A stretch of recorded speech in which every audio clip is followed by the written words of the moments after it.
आमच्या जिल्ह्याला आता सांभाळला आहे. दादा मी कधी माझ्या विरोधात यांनी काम केलं, माझ्या वडिलांना यांनी त्रास दिला म्हणून मी कधी कुणाचा सूड घेतला नाही. मी कधी कुणावर चौकशी लावली नाही, कधी कुणाला त्रास दिला नाही, कधी माझ्या सत्तेचा गैरवापर केला नाही. आणि ती सत्ता माझ्या वडिलांच्या मृत्यूवर विराजमान होऊन मला मिळाली होती.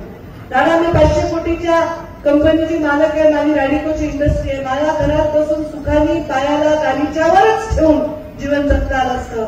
पण माझे वडील ज्या पद्धतीने केले त्यावेळी त्यांचे अधुरे स्वप्न होते, या लोकांच्या चेहऱ्यावरचे प्रश्न होते. आणि 12 दिवस म्हातारे माणसं सुद्धा माझ्या पायावर पडून मला राजकारणात राहा म्हणत होते. माझ्याबरोबर कोणी नव्हतं या जगात, फक्त हे लोक राहिले आणि मी राजकारणामध्ये. आज मी तुम्हाला हे सगळं सांगते कारण बीड जिल्हा झालाय बदनाम. प्रत्येक जण येतो बीड जिल्ह्यावर प्रेस घेतो, प्रत्येक जण येतो बीड जिल्ह्यावर तोडचूक घेतो. तर मी बीड जिल्ह्याच्या बाजूने उभी राहिले, मी उभी राहिले.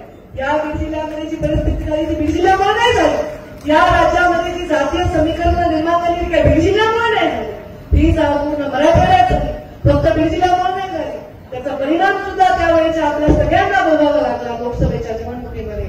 या बीड जिल्ह्याने असे चांगले चांगले उदाहरणं दिले. अहो दादा आरक्षणामध्ये रावानी या तरुणांनी सगळ्यांचे घर जाळले होते.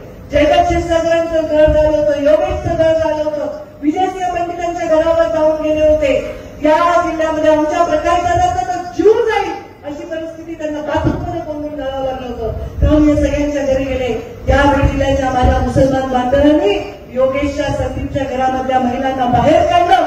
लहान लेकरू जळत होतं त्या आगीमध्ये, आगीला फुटकून दिलं. तेव्हा त्यांना बाहेर काढलं. जात पात धर्म मानणारा हा जिल्हा नाही, त्यांनी सगळ्या जातीचे खासदार दिलेले आहेत. या जिल्ह्याने सगळ्या जातीचे आमदार दिलेले आहेत. या जिल्ह्याच्या या सौंदर्याला दृष्ट लावण्याचं काम कोणी करत आहे, तरी दृष्ट लागणार नाही. कारण दादा तर आहेच आहे, पण मी तर कसे तुम्हाला माहिती आहे की आहेच. आणि मी कोणालाही चुकीचं काम करू देणार नाही, ते त्यांचं कर्तृत्व. दादा माझी आणि तुमची कधी परिचय नाही आला, फार आपण एकत्र काम नाही केलं. आजच मी एवढं मोठं विस्तृत भाषण करते. पण माझ्या 5 वर्षाच्या पालकमंत्री पदाच्या काळामध्ये तुम्ही तुमच्या पक्षाच्या कोणत्याही माणसाला विचारा, या बीड जिल्ह्यातल्या कोणत्याही महंतांना विचारा की जेव्हा मी मुख्यमंत्री ग्रामसडक योजनेला जन्म दिला महाराष्ट्रामध्ये, मी जी योजना केली, जलयुक्त शिवारची योजना केली, या बीड जिल्ह्याला दादा एवढा भीषण दुष्काळ होता आणि इतकं करप्शन टँकरमध्ये परिस्थिती होती. तो टँकर मुक्त करण्याचा शपथ घेऊन या जिल्ह्याला टँकर मुक्त केलं. दादा मी जेव्हा या बीड जिल्ह्यामध्ये मंत्री म्हणून आले तेव्हा सगळ्यात जास्त स्त्री भ्रूण हत्येचा हा जिल्हा होता. 700 मुली जन्मत होत्या शिरूरमध्ये. जेव्हा मी पालकमंत्री पदाचा माझा कार्यकाळ संपला तेव्हा 948 मुली जन्मल्या. इतकं कडक आम्ही वातावरण केलं स्त्री भ्रूण हत्येला संपूर्ण संपवण्याचं काम केलं. आणि माझी कन्या योग भाग्यश्री या त्या योजना राज्य शासनाच्या आहेत, त्या योजना पूर्वापार चालत आलेल्या नाहीत, त्या मी मंत्री म्हणून केल्या. मी 25-15चे करोडो रुपये दिले, करोडो रुपये नारायणगडाला दिले, गहिनागडाला दिले, सगळ्यांना दिले. मुख्यमंत्री ग्रामसडक योजनेतून करोडो रुपयाचे रस्ते केले. पण दादा कधीही कोणी डबल बोगस बैल त्याच्यावर उचलू शकलं नाही. अशा प्रकारचा कडक त्यामुळे नाव केलं. म्हणून जेव्हा तुम्हाला भेटले तेव्हा मला खूप आनंद वाटला. कारण सगळे मला हे नाव ठेवायचे की तुम्ही खूप कडक आहेत, तुम्ही कडक आहेत. मला त्याचा अभिमान आहे. ओबीसी वर्गांना घेतलाय, मला त्याचा अभिमान आहे. मी भटक्या विमुक्तांमध्ये जन्म घेतलाय, मला त्याचा अभिमान आहे. पण मराठा समाजाविषयी प्रेम करण्याचा संस्कार गोपीनाथ मुंडेंनी मला दिलेला आहे. आणि म्हणून मराठा आणि ओबीसी भांडण लावण्यामध्ये मी कधीही कुणाला काही काम करू देणार नाही. हे करणारे लोक बीड जिल्ह्यातले नाही. ज्यांनी हे केले त्यांनी बीड जिल्ह्यातल्या लोकांनी केलेले नाही.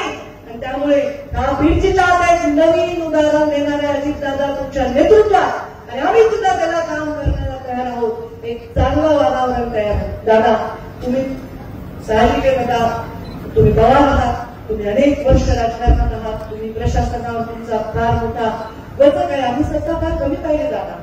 5 वर्ष माझ्या वडिलांना सत्ता मिळाली, पण ते वरून 10 वर्ष तरी अजून त्यांचे पुतळे बांधत चाललेले आहे. मलाही 5 वर्ष सत्ता मिळाली, पण मी वडिलांच्या पुढे गेले. दाबसेपेटी सवयी मला सेकंड टाइम मिळाली. मागच्याही पेक्षा चांगलं काम करण्याची माझी इच्छा आहे. फक्त ह्या चुकीच्या चर्चांना आम्हाला तुम्ही चिकटवू नका. आम्ही असलं काही चुकीचं करतही नाही आणि आम्ही कुणाला भीतही नाही. आम्ही जे करतो ते त्यांचे विश्वास करतो. आणि माझ्या या जिल्ह्यामध्ये मला घाबरतात ते लोक दादा ऑफर करायला काही तुम्हाला आवडत नाही, काही असे ते तसे माझ्यासमोर माणूस घाबरतो. हा दरारा एक स्त्री असून मी ठेवलेला आहे. मी इथे जीवनामध्ये एकच विचार करते, बघा रावणाकडे खूप खूप मोठं साम्राज्य होतं.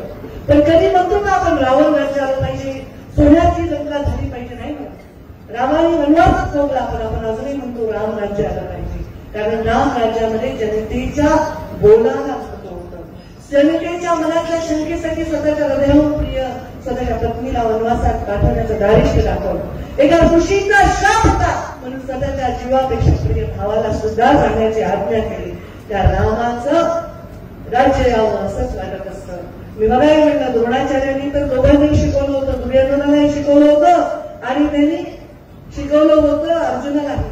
पण अर्जुन महायोद्धा ठरला आणि अर्जुनाने महाभारत आता विचार नाही करू शकले की पवार नावाचा म्हणजे पवार कुटुंबाचा व्यक्ती आमच्या बीड जिल्ह्याचा पालकमंत्री बनेल. कधी तुमच्या विचारांचा बनला असेल, पण तुम्ही स्वतः एक वेगळा अनुभव नक्कीच आमच्यासाठी आहे. आणि एकदा अशी परिस्थिती निर्माण झाली तेव्हा मी स्वतःही म्हणले की या जिल्ह्याचं पालकमंत्री पद अजितदादांना देऊन बघा. कारण कधी कधी आपल्याला आपल्या लोकांचे घरच्या लेकरांचे कान पकडले तर त्यांना फार दुखत नाही, पण बाहेरच्याने फटकारलं तर जरा ते व्यवस्थित काम करतील आणि दादाने फटकारलं तर राज्यातले लोक काम करतात. त्यामुळे दादा आपलं मला आज दिवसभर जे आपण घालवला त्याबद्दल खूप आनंद